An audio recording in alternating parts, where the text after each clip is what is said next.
Hi and welcome to a brand new episode of DNA of Games, the podcast where I talk to other disabled and neurodiverse people working in the games industry. Joining me this week for a brand new episode is Brady, who is a QA tester at a Chinese room. Make sure you leave a like and follow wherever you may be listening or watching, as it really will help this podcast grow. Hi and welcome to a brand new episode of DNA of Games, a podcast where I talk to other disabled and neurodiverse people that work in the games industry. And joining me today is Brady? Brandy? Brandy. That's fine, whatever you want. But Lee, who is a QA tester, specialising in accessibility over at Chinese room. The Chinese room. Brilliant introduction there, but I don't know if you want to give a little bit of a better intro. I don't think I can top that. But yeah, hi, I'm Lee. My pronouns are they, them, and as Chris said, I am a QA tester at the Chinese room. I'm generally, I'm both a QA tester and an accessibility specialist with QA. So I do QA that's centered around making games accessible for people. And yeah, that's me. That's me, Lee. That's me. This is it. This is what you get. But yeah, no, it's I think I met you at the winning Limit Break meetup, which I'm really excited. It was one of those like kind of accidental meets where I'm just like, oh, actually, yeah, you're somebody that I should really be talking to. Yeah, so I was just sat there, right, with my walking stick, and I just saw you like look at me and like beeline and was like, oh my god, you have a power stick, and I was just like, hello, how are you? And because I felt really like it was a fantastic event, but at that moment I remember feeling like I was on my own for like, I don't know, like 5 minutes, because I just sat down because everybody was standing up and there were just chairs, but they were right at the back. So I was like, oh god, I'm absolutely knackered, I'll sit down. And then just in the corner of the room, you were just there, you're straight away. But that sort of thing, like, you know, in your sticks sort of obviously signified to me that, you know, you're somebody who had like you needed for support, potentially with a disability sort of identity, somebody who's comfortable bringing sticks as well, because I think a lot of people would just leave them at home and struggle through it. So like Harriet, who worked for me at Many Cats, like one of the first encounters I had with her walking aids, sticks, whatever you want to call them, and yeah, if that sort of thing of not seeing many people in the industry that would quite actively use that as a networking event. So I felt it was quite a powerful thing that you actually were happy to sort of bring them along with you and just go, you know what, I'm effing tired, I'm going to sit down because like I'm shattered. Networking sucks anyway, and you know, you always tend to try and fit into the networking mold and tire yourself out to fit in with like the able-bodied crowd and just tire yourself out more than what everybody else normally does. So that's, you know, the headphone, I was just like, hello, in a really creepy way, because obviously I'm a man in the industry, so I've got to be creepy. Yeah, I mean, you have to have that moment where you're like, okay, is this a normal conversation? But no, it's actually a really good point that you bring it up. I also had that sort of mentality. I think when I sort of first realized, because disability for me was kind of like, it was a process, because my mobility issues had gotten worse over time. So it was sort of a case of, I got to a point where I realized I needed to use a walking aid, and I remember going through so many walking sticks because you have to find the right one. Like, nobody tells you this. It's about like the height and making sure they're comfortable in your hand, and I have like 10 sticks and they're all for different occasions. Some of them are for different outfits, and for a while I think there was sort of some, I guess, internalized ableism, because I was very much like that mentality of, oh, I don't need a walking stick, like, and I would go out with friends or, you know, to events, and I wouldn't take it, and I would be in so much pain, I would be so tired, and then I'd come back and I'd be like, why did I not take my stick? And I think it was a bit of a process, because eventually I just got to that point where my mind went, to hell with it. Like, I want to be comfortable. I want to be able to go to these networking events. I want to do whatever. And my stick goes with me whenever I need it. My conditions are fluctuating. I'll talk about them in a minute. But so sometimes I might not need them. It's a little more rare that I don't than I do nowadays, especially if I go out for a long time. Like that specific event, I think it was like, I want to say it was like a 3-4 hour event, and I was just like, there's no way I'm standing around for this. I was so thankful they even had chairs, because you never quite know. But they were fantastic with their accessibility, because I'd like when it comes to events like that, I have to check beforehand and be like, okay, do you have lifts? You know, do you have accessible ramps and things? Because even walking down steps is really difficult. It's like there's a lot of pain involved in that, and you know, with a stick or without. Yeah. So ramps are one of those things where it's like they're actually a lot more useful for people, even if you aren't somebody who uses a wheelchair, for example. And a lot of people don't consider that. But you know, the limit break was the event was fantastic, and they were really good with their accessibility, and I was really grateful for it. But generally, yeah, in events, it's like it used to be a case of I would never take the stick, and there is a massive sort of, you know, stigma, I think, that I don't know if it's a general stigma. I don't know if that was a me thing where I would be like, I did not want to stand out. I didn't want people to look at me and be like, oh my God, you're the weird one that has a walking stick. And there's nothing weird or wrong with using a mobility aid. But I think that when you're first sort of, you know, you've gone from basically being what you considered an able-bodied person to a disabled person, the sort of internalized ableism that you have at first is just like it attacks you, and you're like, oh my God, is this wrong? But then it's very personal, because there has never ever been a time in my life where I've looked at somebody else with a stick and thought that's weird. So I've never had that. It's just because it was me, because and that also comes down to like a self-esteem thing, and I think that's also what happens to a lot of people. But yeah, now stick goes with me whenever I need it. And you know, and it's also useful if I need to bonk anyone on the head. So Harriet says the same thing. It's a useful weapon to sort of navigate the crowds. Yeah, exactly. Just move people around. It's perfect. But yeah, like you know, it's, again, I'm just thankful that we had that opportunity to actually meet. And you know, now, you know, I'm interested about, you know, kind of why you came into games and how you came into games. You know, I think a lot of listeners will be quite intrigued to how you ended up as a tester.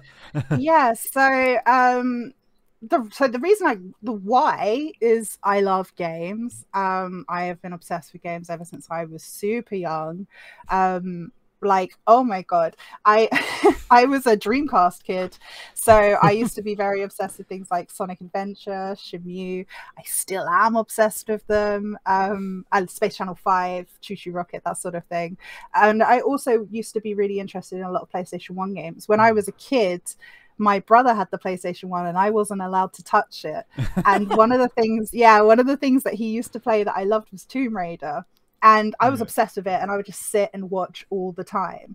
And then it used to get to a point where he'd go to bed, my parents go to bed, and I'd be like sneaking down late at night playing Tomb Raider on the PlayStation, like looking around like no one can see it, right? But because I didn't want anybody to know I'd been playing it, I couldn't save the game. So every single night I would just play the first level of Tomb Raider over and over. So I'm really good at that first level and not that good at the rest of the game. So that's sort of where it started. I also, like, I had a lot of instances like that where a lot of it was actually sort of my brother, he's 8 years older than me.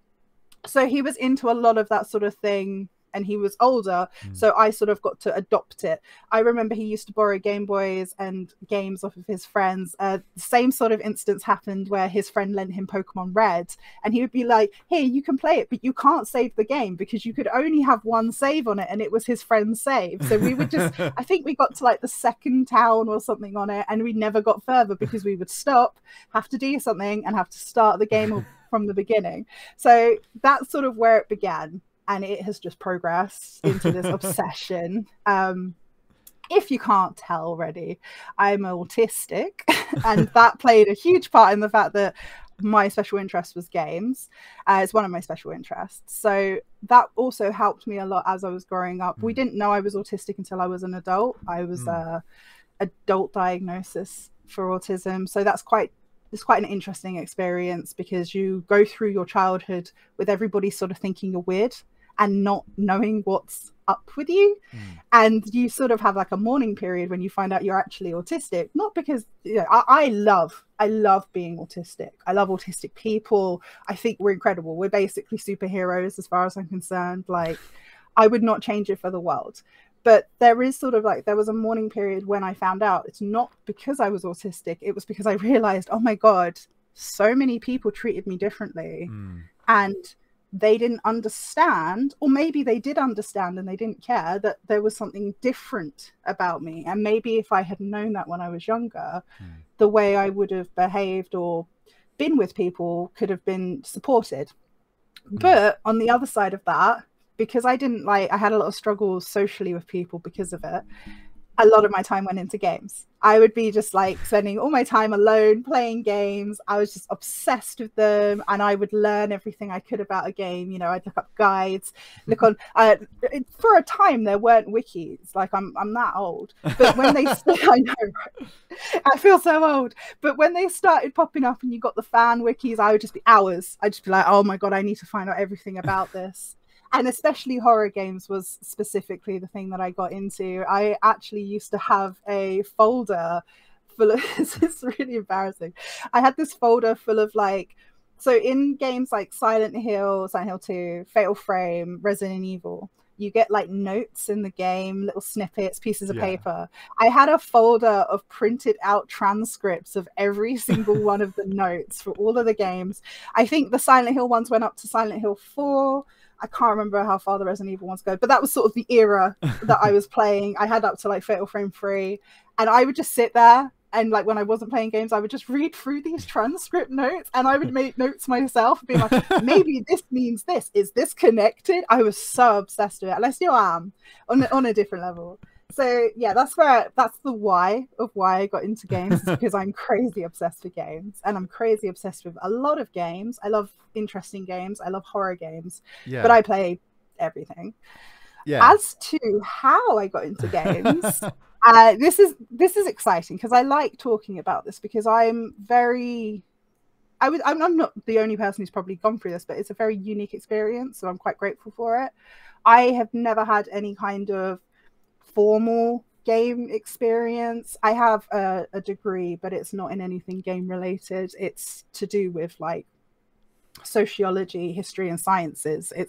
There's nothing gamey in there. I did do one part of it is mostly like design and interactive media and things like that. So I did do something that was slightly gamey as part of it, but it's not like a gaming degree. That was something I got to choose and was like, I'm just going to make a tiny little game with tiny people. So no formal education, no experience. The only experience I've ever had in the games industry prior to what I do now is when I was in secondary school. I did a week's work experience at a place called Zoe Mode, where I tested something that was like a Guitar Hero game, and I also tested Disney Sing It. So I spent a week singing Disney songs, and I loved it. It was absolute, like, at that moment I was like, this is where I want to work. This is what I want to do. But like no proper experience. And I didn't know anyone either. That's where my first question is, like, the Disney Sing It, what was your best song? Oh my god, I don't know actually. I think because the thing is, it's such a blur, because it wasn't just like, you know, like what we think of. Well, I don't know about you, but I think of Disney songs, I think of the ones from the animated movies. But I think the ones I was best at, they had like High School Musical, and I was obsessed with High School Musical when that came out. I went to the cinema to see it. I sung in the cinema. I used to have it. Like, oh my god, I loved that. So it was probably the High School Musical. When you test these High School Musical songs, I've got this. Yeah, I mean, honestly, I was just like, if anybody needs me to test any kind of Disney singing game, I'm here. But it was also a very funny experience, because when I went to it, I think I did expect to do something else. I thought I'd be doing anything else, a racing game, a shooter. And they were just like, no, here, we're just making party games. And I had no idea, but it was a lot of fun. And it taught me a lot about how, at that time, how the industry sort of works. Because especially because I'm a non-binary person, and when I was there, it was all men. You know, it was all men, and it's changed a lot now, which also makes me feel old because this was obviously when I was a teenager. But it's such an interesting contrast compared to like that week of work experience I did to the sort of like studio I'm at now. You know, the industry is getting better. It is healing, which is fantastic. But yeah, so that's as far as I went. I didn't have anything proper, formal, nothing that you could just sort of go, give me a job in games. Now, the Chinese room do something every single year called the entry scheme. It started, I want to say it started 2 years ago. So it was on the second year. and I applied for it. It's specifically designed to basically offer something like an apprenticeship or an internship to somebody who hasn't had any formal experience in game development, doesn't have the education, doesn't have the background, hasn't had the opportunities. But it's designed around, you know, but who would benefit? Who could you do for this? And it's very competitive, you know, as you can imagine. So hundreds of people apply for it. So you imagine applying and be like, I'm not getting this. Oh my god, I did it on a whim, you know, like I was just like, I really like the studio, this sounds cool, I'll give it a go. And I remember I spent like a whole night, I stayed up till like 2 a.m. writing this application, just pouring my heart out and thinking nothing's gonna happen. And it was quiet for a while because game studios are busy. And I think it must have been like a month, 2 months later, I hear back and they're like, hey, we want to get you in for an interview. And I was like, what? And I'm like pulling out my wardrobe being like, I have no proper clothes or anything. And it was a video interview, but I was just like, I have to look smart. And that was really funny because I had no idea. My only experience in work at that point had been professional jobs. You know, prior to that, I worked in an office, and prior to that, I worked in retail, which is hell. But everyone should do it so that they know. Oh yeah, totally. But only for a week, and then it'll stop. Then they'll know. Then they'll know. But yeah, I was like, oh, I have to put on proper, you know, proper clothes for this interview. I have to be very proper and polite and everything. I remember like getting into that interview and everyone just being like, hey, you all right? And I was like, what is this? Like, what is happening? So I did the interviews and I got accepted, and I did the entry scheme, and and I found out that game development was not as prim and proper as I thought, which was great. It's why I love it.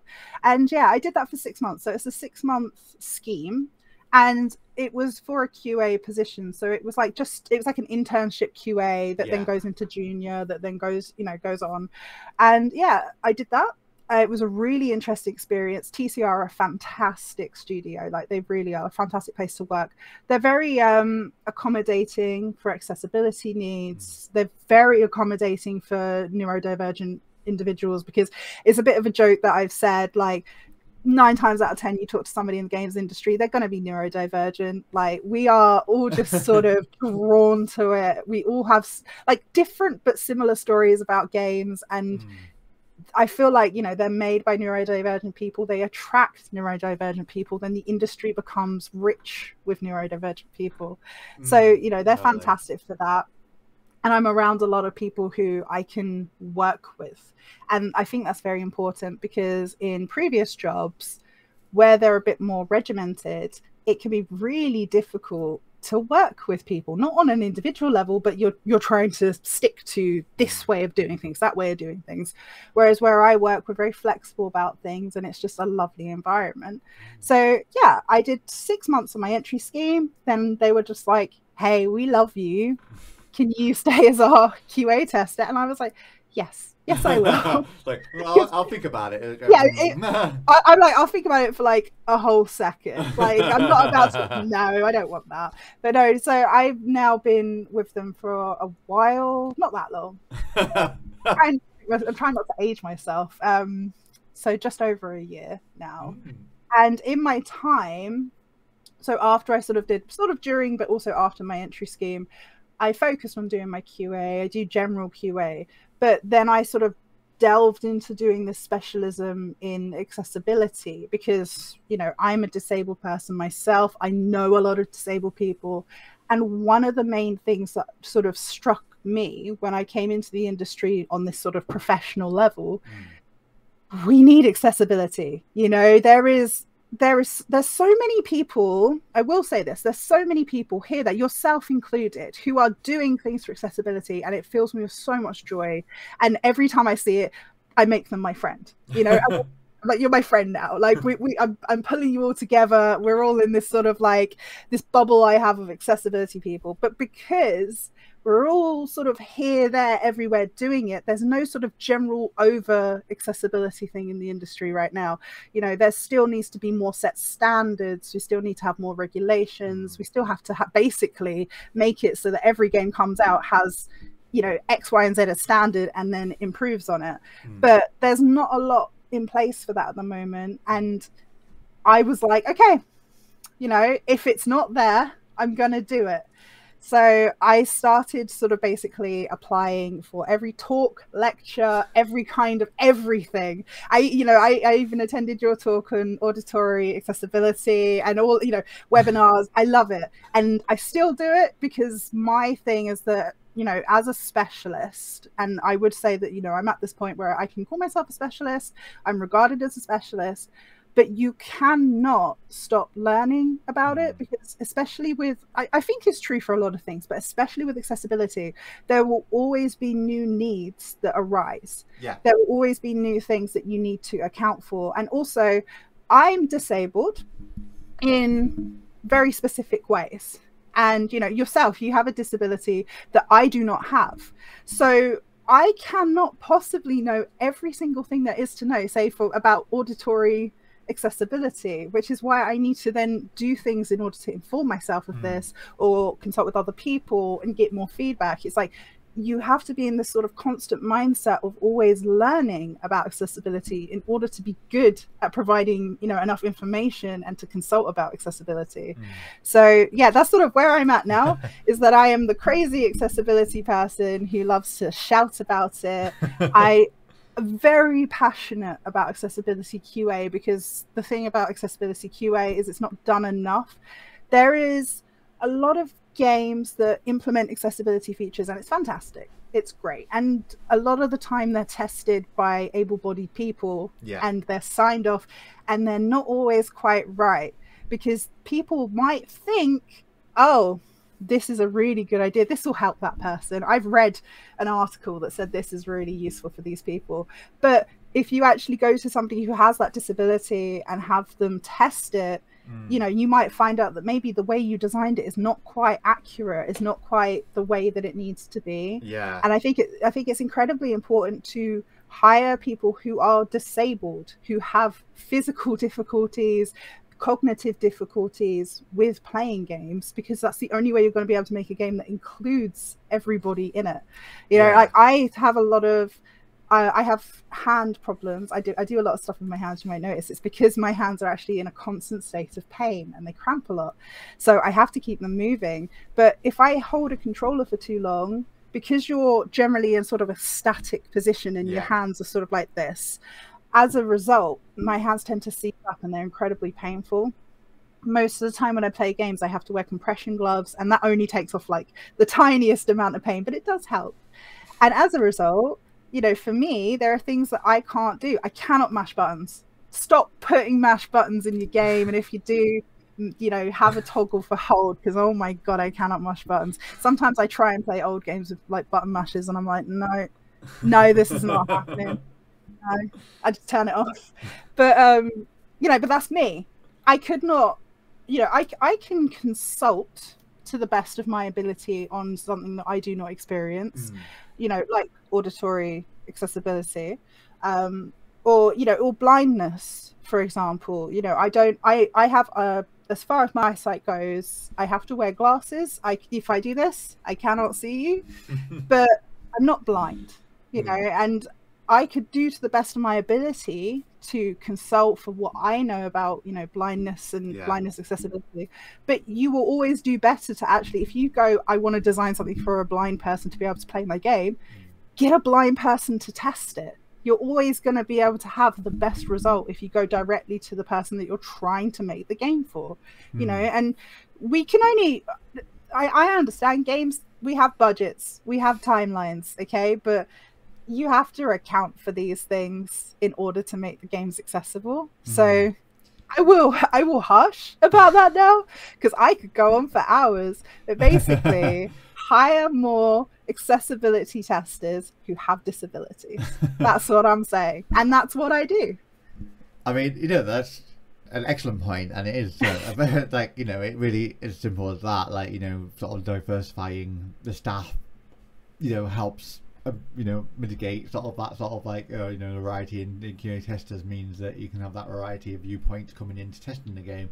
I guess I'd be interested to kind of know of how your role is, the challenges of your role with knowing, because obviously you're very aware that you'd be great at some testing some accessibility features, but others is like because you don't live with that, or it's just not your specialism within a specialism. Like I always feel like I'll be great at saying hard of hearing deaf things, but like you say, visual, gaming without sight. I'm not going to be the best at. I'll give you the clip notes, but in reality, there's other people out there that are the experts that you should be tapping into. So how does that having that viewpoint affects kind of like how you do your role? Because obviously they would love to hire one of every tester, but it is a case of budgets that we can't just have, but I say can't. I think that that's personally a bit of an industry issue, and I might touch on that later. But yeah, I mean, it does affect me in the sense that, when I do my testing sort of regime is generally, I test normally, and by that I mean, I do QA test roles, but I cannot get away from the fact that I have my disabilities. So when I'm testing, I am testing with that in mind regardless, because I'm one of the people on the team who will be like, I can't do this, and everyone else on my team might be like, we can do it fine, and I'm like, that's not my point. I cannot do this because I have XYZ problem, so this needs to be considered, because I can then if it works for me, it would work ideally for somebody who has the same problem. But one of the things that I do tend to do is I do tend to do a lot of testing with disability, accessibility in mind. And I consider those like, they're the two core components, because what I mean by that is the disability part of my head goes, okay, how would this work for somebody who has this disability? And then the accessibility part of my brain is like, what is the accessible option we can provide to make it work for that person? And it's one of those things you have to do quite a lot of thought, because like I said, I'm not blind, so when I'm playing a game I have to stop and be like, could you do this if you were blind? And it's very interesting, actually. My partner was playing a game the other day. It was The Evil Dead, which is a online multiplayer horror game, and it was an absolutely fantastic moment where they had their headset on and they were playing the game, and they took it off and was like, oh my god. And I'm looking at them like, what? And they're like, my audio has gone, my entire audio. And they were like, but everything is working fine. And I was like, oh, it must have glitched, as games do and online ones tend to do. Now I think initially they were like, oh, I'll quit the game and I'll start it up, but they went, actually no, hold on, I'm just gonna go for it, I'm gonna give it a go. And they played an entire match using just visual cues on the screen, and they did it. I was actually really proud. They did it. They completed the match. They helped save the book and everything. It was fantastic. But they were so happy at the end because they felt really accomplished, because they were like, oh wow, I did that entirely based on what I saw. I couldn't hear anything because it's quite there are a lot of audio cues in that game. It tells you when the enemies are popping in. It tends to tell you, where items are. I know the items make an actual sound when you go near them, but it also does show on screen.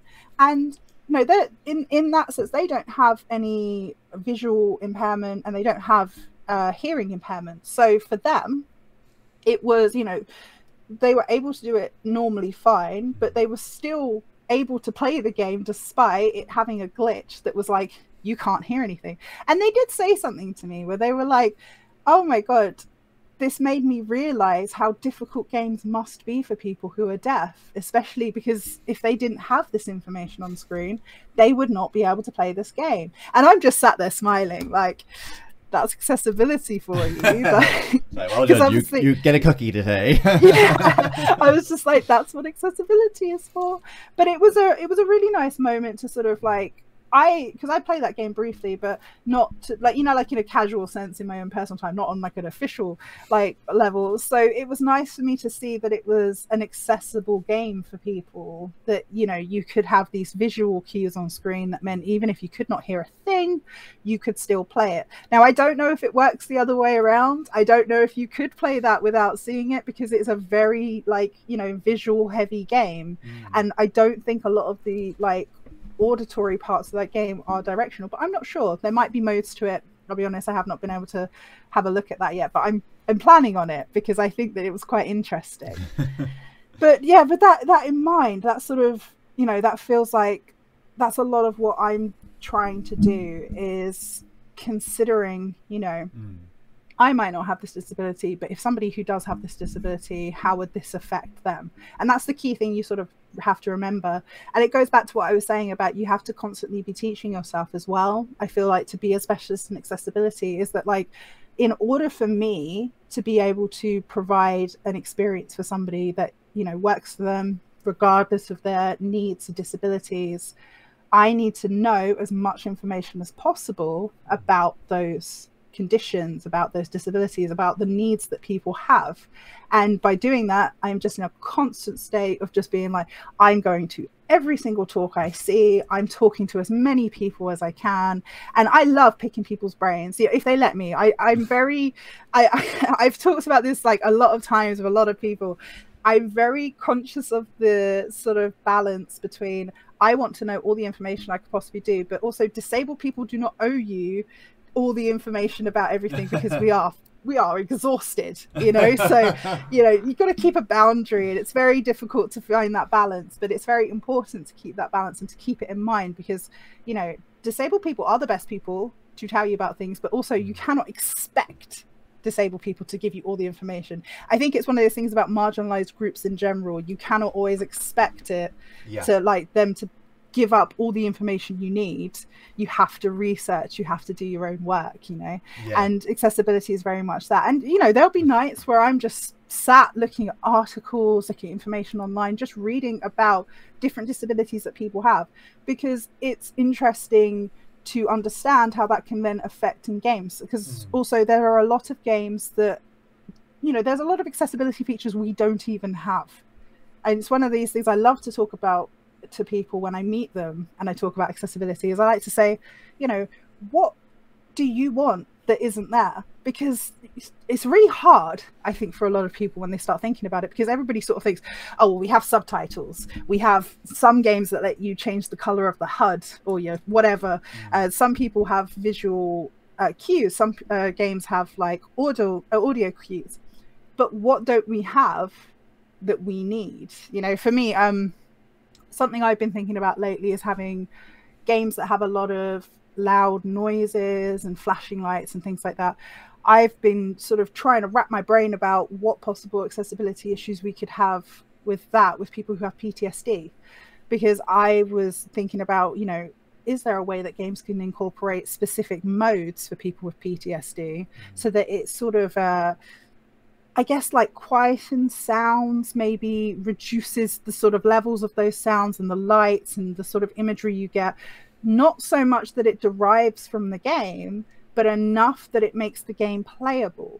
But it's definitely just something that's sort of rattling around in my head, because I feel like we don't have a lot of games that take that into account, and we have a lot of games that have a lot of flashing lights and a lot of loud noises. And, you know, that in turn, the thing about accessibility is that in turn can then also benefit somebody else. So I know issues with flashing lights could also affect people who have epilepsy, or, you know, tend to have reactions. So you tend to find that if you start making accessibility options for one group of people who like this disability, it then sort of dominoes into another disability, because we have so many symptoms that are across a lot of disabilities.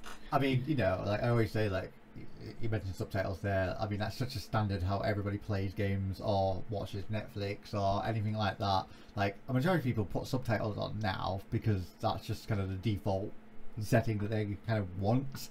So it's not necessarily like because everybody's now deafened and hard of hearing. It's more a case of like, oh, you know, to wait for me to process the information, because I'm, you know, sort of sitting here concentrating on, right, what they're all saying, you know, am I catching every word that they're saying, the information that they're, you know, it's been relayed to me. Like, it just got to ease up on that, like, expending all your energy to concentrate on the game to learn things. It's just like, oh, it's just written there, I can actually just read it as I'm going along to sort of process that information. So it's really interesting, like, to, like, exactly like you said, like, how accessibility features are just become the commonplace thing, because it just makes that experience with the game just so much better for everybody.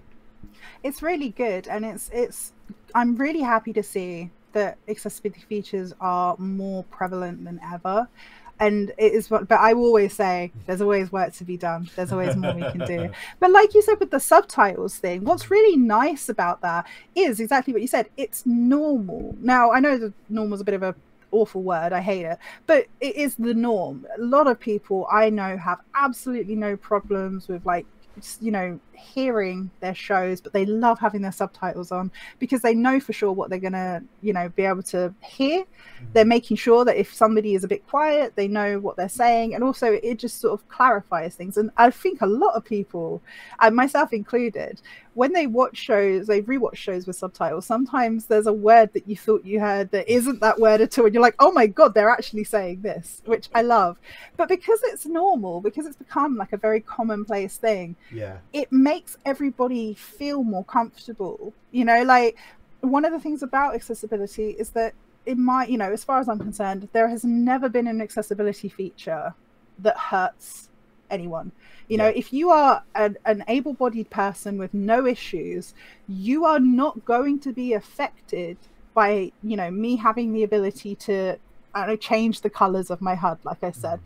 But I am going to be able to look at my game better and actually be able to see what I'm doing. And one of those things that's really nice about that is, in turn, I think Fallout New Vegas is really good for this, and the Fallout 3 as well, I think, also had it, where you could change the color of your HUD. And I know people that would just change the color for fun. They, you know, they had no sort of need for it, so they'd be, oh, I just want a pink HUD. And I'd be like, I'd change it to like blue or orange, depending on the game, because New Vegas was a very orange looking game, so I had a blue HUD as a contrast. And I think Fallout 3 was a very bluey green game, so I had an orange HUD for contrast, so I could actually see what I was doing. So I'm sat there going, oh my god, I can play this game. I'm having such a good time, I can actually play it. And they're going, hee hee, look at my pink HUD. And I'm like, we're both happy. You know, what's the problem? Exactly. You do not lose anything by making your game more accessible for people. You just make it more accessible for people. You know, and I think it's a really important thing for people to remember that. No, that, you know, exactly that. And that's kind of like, you know, that's the soundbite. You know, that's the. Well, it's like it's like one of the things that just needs to keep reiterating to sort of go against that tide of the, you know, gamer bros saying, oh my god, you're ruining the game and you're ruining the so it's like, no, we're not, calm down. I do have this thing that I will say in relation to that, is that there are games that people tend to say that accessibility features are cheating. It tends to be multiplayer games, and quite honestly, I don't care. I don't care if you think that, because it's not true, right? If somebody is having genuine difficulty with doing something in a game and an option allows them to then do it with ease, that's fine. And if an able-bodied person can play that game without those accessibility options and they don't have to toggle it and they play the game fine, that's fine. Now, the worry is that they feel like an able-bodied person would click on something and suddenly become amazing at the game. And I assure you, 9 times out of 10, there aren't accessibility features that we have that are magically going to make people better at the game. You know, changing your screen for color blindness is probably not going to make you better at headshots. You know, like, it's a very strange mentality. But like, when I say I don't care and I'm just like, just deal with it, it's because, like, if that does happen, if there is an accessibility feature that somehow makes somebody able-bodied be able to click something and be better, I would rather that they quote unquote cheat, as people like to call it, and mean that other people can go play that game and have fun, than feel any kind of like, oh my god, you've got somebody in your game who's slightly better because they're using a feature. Like, it makes no sense to me, because at the end of the day, I know people play games competitively. I know that people treat games in a very sort of, especially multiplayer games, in that sort of very serious mindset. And that's fine if that's you, that's fine. But, you know, as far as I'm concerned, games are designed to have fun, and people should be having fun. And if you're gatekeeping that fun for people, that's a problem. Because, you know, are you having fun with your game if you're getting upset about that sort of thing? Because if you're not, maybe take a look at the games you're playing and be like, you should play something else. Oh, this is why Lee's got the sticks to bash down the gates. But Just yeah, don't let people play games. yeah, just moving on to sort of like, you know, sort of your identity. I know you've dropped a lot of sort of how you are and how you play games, and also mentioning like obviously you've evolved with your like diagnosis and that, and even like a very typical industry thing of learning about your neurodivergence in later on in life is a very common trend in the industry, where people are like, I knew there was something quite not, I'm not like, you know, my brain doesn't function the way everybody else does, but you know, no one ever really sort of, you know, diagnosed me as like ADHD or autistic. And it was like only after I met other ADHD people or autistic people that I realized, oh, this makes a lot more sense now. Yeah. So yeah, how, like, you know, I like pretty much but like, you know, like sort of like how have you sort of come into owning your like disabled and neurodivergent identity? It sounds like it was something more recent that you've kind of been like, yeah, this is me. Middle finger to anyone that's Yeah. So I mean, I've been aware of the autism for a while. I'm not going to say how long, because that will make me, that means I have to date myself, and I don't want to admit how old I am. But like I said, I was diagnosed with autism as an adult. When I was around about the same time, about maybe a year or so after I was diagnosed with autism, I developed a chronic illness. And then I had developed 2 chronic illnesses at the same time, which is very unfortunate, very horrible experience. But I had an awful lot of difficulty in getting my diagnosis for both these conditions separately. So I was diagnosed with, and I'm going to say it slowly because I always struggle to say this because it's such a long word, myalgic encephalomyelitis, which is a condition. Basically, it's one of those things where I say it's exhausting to talk about because it's an exhausting condition. It essentially means that I am exhausted all the time. I don't have refreshing sleep. So when I sleep and I wake up, I very rarely feel like I've slept. It also comes with cognitive difficulties. You tend to have common phrases, brain fog, where you just do not, it's like just having a fog over you all day. You're just talking and words are not even coming out correctly. I have memory issues as a result of it. So I might not remember something. I could not remember something 5 minutes later, or I might not remember something from months ago. It's very difficult to actually deal with that part, because I think memory loss is something that people don't talk enough about as being quite a scary condition that a lot of people experience as a part of a lot of bigger conditions. And it's not nice, you know, it's horrible to sort of be like, I can't remember this information you just gave to me. It also has something that you experience as a part of it called post-external malaise, which is essentially when you do any kind of physical exertion. This doesn't have to be exercise. It can be exercise, but it could be as simple as walking to the shop. It could be as simple as, you know, just going down the stairs. It depends on how you are that day. But basically you do a physical task, and as a result, your body punishes you for it, and you are just absolutely wiped out. And depending on what it is, it can take a day, it could take a week. In some cases, it could take months, that you are just you cannot do anything. You are just stuck in bed. It's, you know, physically exhausted. You can't even like lift your arms and legs. And it's one of those things where it's hard to determine what will happen. So I could probably say at this point, I've had the condition long enough that I can generally say, if I do this task, it will probably have me wiped out for this long. So say if I go out to a show, I probably would be completely wiped out for a few weeks, and then wouldn't be able to do anything that I would want to do. I wouldn't be able to do any social events. I wouldn't even be able to do this, you know, like I wouldn't be able to do anything like this, because I'd be in that bed just wiped out. And it's incredibly difficult because you can't really look after yourself in that. You end up relying on a lot of other people for support.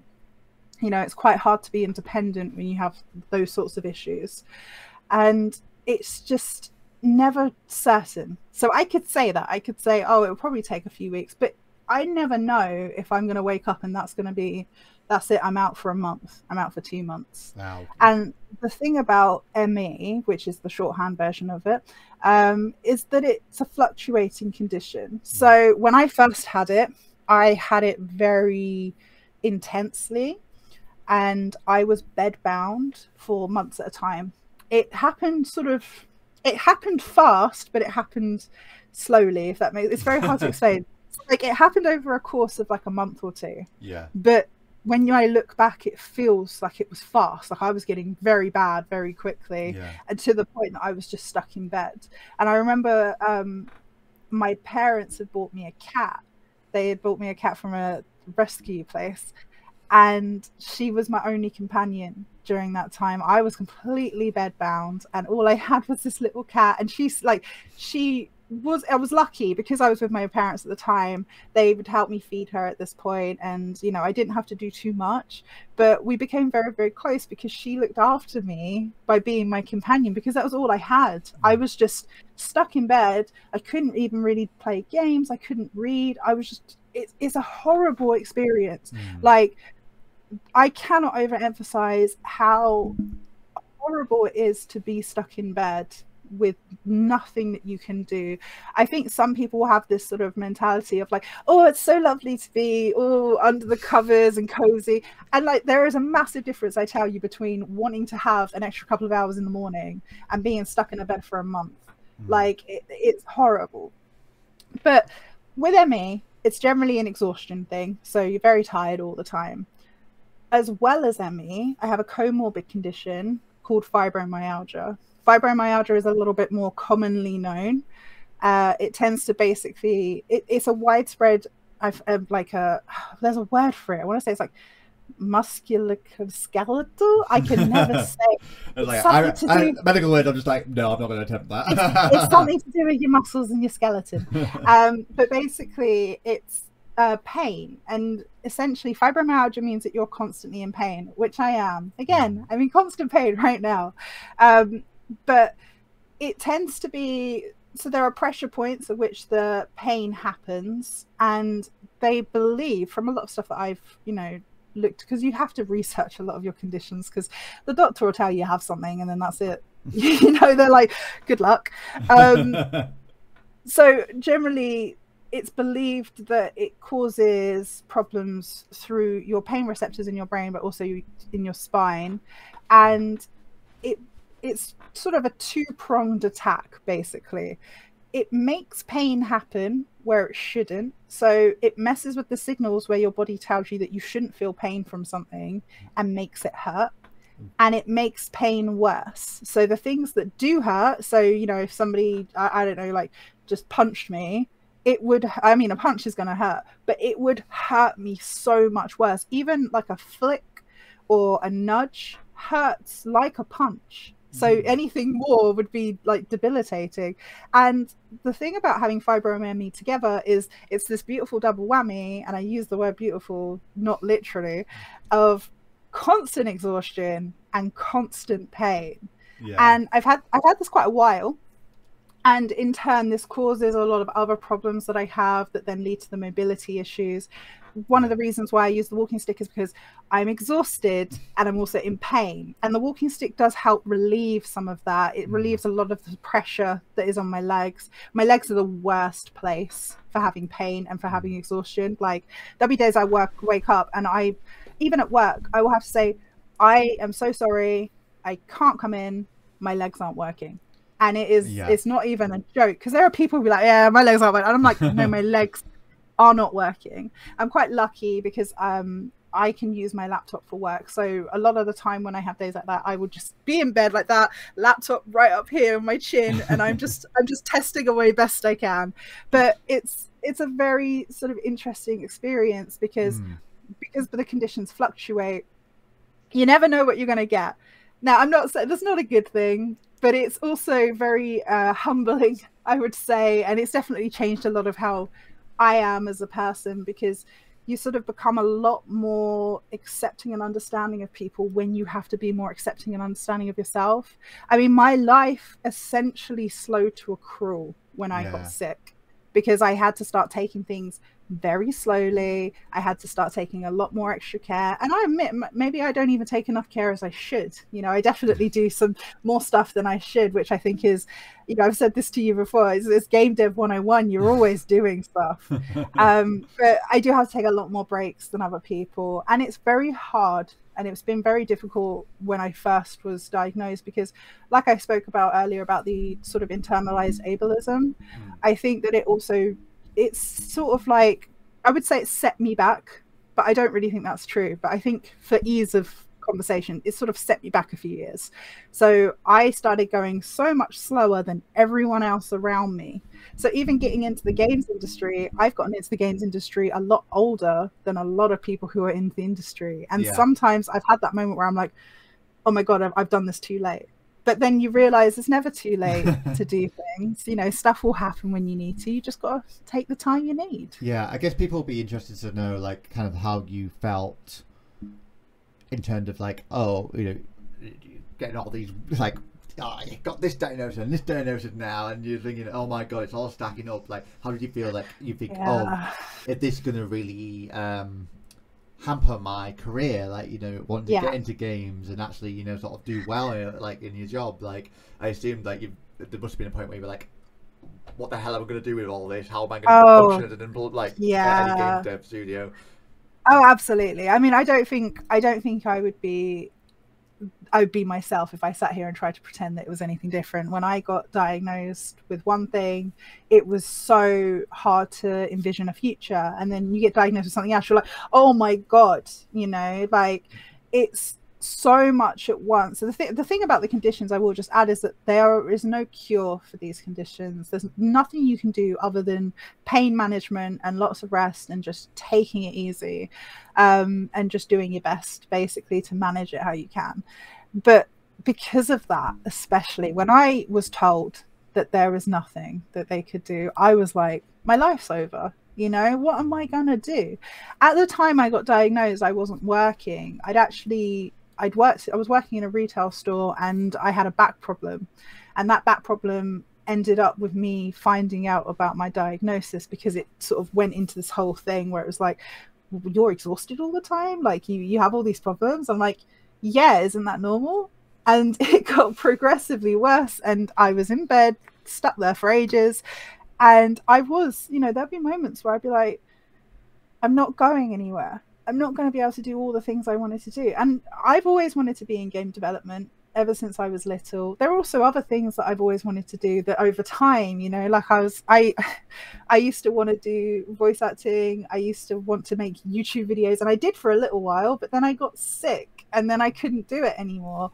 And it was just like, oh my God, you know, like my whole world has just fallen apart. But I will say that I'm not going to sit here and be like, it's all in your head and you got to get over it. No, it's hard. It's hard. There's no sugarcoating it. And it is very much a case of you just keep going, even if it's hard, and even if you feel awful. If you keep pushing forward, because I think there was something for me that was very much like, what do I have to lose? You know, like, this is how it is. And it cannot really get much worse than this. I don't overexert myself to the point of, like, you know, overworking. I have had problems with that in the past, because, you know, you want to do a lot of stuff, and I'm quite lucky I have a very good support network where, you know, I have like my partner, and I have people around me who will be like, just stop, you are doing too much. And it's very important to know your limits. But yeah, it's hard, and it was a very long process. And I will say, you know, it took years and years for me to get to where I am now, even just with my conditions, not, you know, work aside, game dev aside, just as myself. And, you know, like you said, I do tend to own it. You know, I'm very proud of who I am, and I do not make any, I make no apologies for being a disabled, you know, neurodivergent person. I have mental health conditions as well. You know, I'm very open and accepting of who I am, but it was never always like that. And it's a very long process. And I think one of the key things about this is just, like I said, pushing forward. And you'll get to that point where you're like, fuck, you do it. You're just gonna you will do it. The thing is, right, when you have Yeah. these difficulties, you realize that, you know, it doesn't stop you being who you are. Yeah. And if you know, we all have talent, we all have ambition, and I'm an incredibly ambitious person. And before I got sick, I was a lot, you know, a lot more like go go go, and I still am, but I'm also very slow about going. So, you know, it didn't Yeah. really change me. It just changes how you view the world, how you sort of, you know, realize what your limits are. Yeah. And like I said, you just got to keep going for it, because Yeah. it's not going to be easy. Well, But I say, like, you know, to employers or even students, like, kind of like, oh, taking the risk with a disabled or neurodiverse person, is kind of like, actually these employees will be the people that have the most resilience, yeah, and or have the most, you know, sort of probably will have the most adaptability to the changing landscape of development. You know, they'll be able to process things a lot better than most people, because they just have to. It's part of their day-to-day life, of being adaptable and resilient to kind of how crap the world can be. And well, you're right. You are right. There's so many things that we as disabled people just have to put up with, and it's one of those things where I'm like, I completely agree, but I'm also like, but employers need to be better, and they need to make more accommodations for us, because I tell you, right, for every single disabled person, yourself included, they're so talented that I've met in this industry. They're so talented, they're so passionate, and they just want to do great things for the industry. And those are the people you want in the industry. So, you know, as far as I'm concerned, make the space for them. We're not risks. I like, I have heard that, and it's so ridiculous, because there is nothing risky about a disabled person. They will be so dedicated. And I do think that, like, this is a bit of a mixed bag about how to take this, because I'm very like on two sides about this, because it shouldn't be this way, but it is. As disabled people, I think that we tend to work very, very hard, because we feel like it's harder for us in the industry, because, you know, it is harder for us because we're considered as a risk. We're not noticed as much as able-bodied people. Yeah. You know, we have some people regard us as being, you know, troublemakers, because we ask for certain things. It's like, I could not be the furthest thing from a troublemaker, you know, but it's like people think that we are all sorts of negative connotations about disabled people, yeah. because, you know, we need adjustments and such. But you know, because of all of this, it does, unfortunately, but I guess in a way fortunately, mean that we work extra hard, because we want to be like, hey, look, we're really, really, really good at what we do. We're really passionate, and we feel like we have like an internalized have to prove ourselves. Now, it shouldn't be like that. It should not be like that, as far as I'm concerned. We should all be, you know, considered as we are. That's why I'm very grateful for where I work, because nobody like feels that way, and everybody's just very chill. But unfortunately, the industry is like that as a whole. And I will say, like, it's probably the least risky thing is to have a disabled person on your team. Oh, I just like that. At the end of the episode, we normally like to ask people kind of like their standout gaming moment, or the thing that they always sort of think about when someone says, "Oh, what's your favorite game?" And I'm being that person and asking you that thing of like, if I said that there's a particular moment in gaming which is just like, that's the thing that makes me so passionate and love games, is when I played Tomb Raider and did the first level. Yeah, I mean, I guess, that was a standout moment for me in games, as Tomb Raider. There's a lot of games that I have standout moments for. I'm very diverse about the sort of games I play, and the sort of games I like always changes. I do all the genres. I will say, in terms of like my actual favorite game, I have never shifted on this in my entire life since I played it, and it's Earthbound, which was on the SNES, and I love Earthbound. It was part of the Mother series, and the Mother series as a whole is fantastic, but Earthbound stuck out to me because it was the first one I played, And I actually remember when I was a kid, we didn't have a SNES. My dad set up like a little SNES emulator on our computer, so I played it through that. It was called Z SNES. It was fantastic, and I was just obsessed. It was one of those games where I was like, I didn't know games could be like this. And I had come from not as far ahead as we are now, obviously, but I had come from like this generation of having PlayStation 1, Dreamcast. My main console after the Dreamcast was the Xbox original. So that was the sort of era of gaming that was for me. So going back to something that was so sprite based, even for me at that time, I was like, whoa, I didn't know that games used to be like this. And I loved it. You know, I thought it was fantastic. But Earthbound particularly was just really special to me because it was so strange at the time. You know, it was like you were the hero of the story, but you were also just a kid with a baseball bat, you know, and there was this girl with you who just happened to show up for some reason. You go rescue her and then she's part of your team. And it was so strange because I remember like one of my favorite towns in it has like zombies walking all over the place, and it has like a big zombie circus tent, and I just loved it. I remember there was a cult in it that's full of people who like to paint themselves blue. Like it was so weird. It was so weird. And it was also sort of, I would say, probably my first sort of look into very Japanese style games, and how their sort of games tend to be a lot more abstract than ours, especially around that time.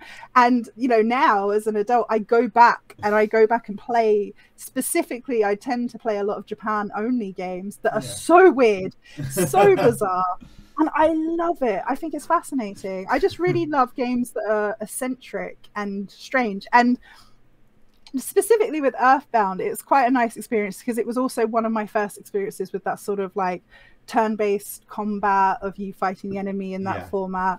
And I was never a Final Fantasy person growing up. I only got into Final Fantasy as an adult. So when I played Earthbound, that was my thing. And then I tend to, for some reason, I managed to play every single JRPG that wasn't Final Fantasy. So I play like Grandia and Skies of Arcadia. And I remember like people would come to me like as an adult, like, oh my God, which Final Fantasy is your favorite? And I'm like, what's that? And then I found out and I was like, oh my God, like what is this? And to be fair, like I still don't entirely get into Final Fantasy. I play the online one, which I really love, and I love some of the other ones, but a lot of it is what me and my partner call nerd osmosis. So I haven't like completed any of the I've completed a couple of it, but no, the ones I liked were the sprite ones. I think it was Final Fantasy IV that I really enjoyed, but I haven't completed Final Fantasy VII. I think it looks nice from afar, and I know everything that happens because of nerd osmosis, but I've never actually completed it myself. I think I tried to play it once and it just didn't gel for me. But so Earthbound's my favorite. But yeah, there's just a lot of games. I remember when I was a kid, my brother played Silent Hill in front of me, and I was far too young at the time to have been watching that. And I remember it's even in the opening segment, there's like a body, it's all ripped apart, and I just sat there and I was like, I had that exact same experience, only my Silent Hill was Resident Evil 2.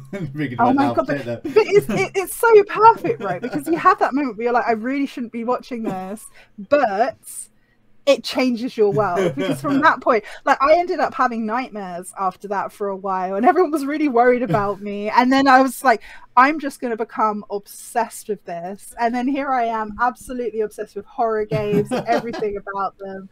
And, you know, Silent Hill's still a fantastic game series, but it's just so key in my mind to think that's sort of where that started, was just sitting there watching my brother play. And he had no idea. You know, he was just like, oh, I'm just going to show you this horror game that's like, I think he was actively, because he was one of those brothers that like to sort of wind me up.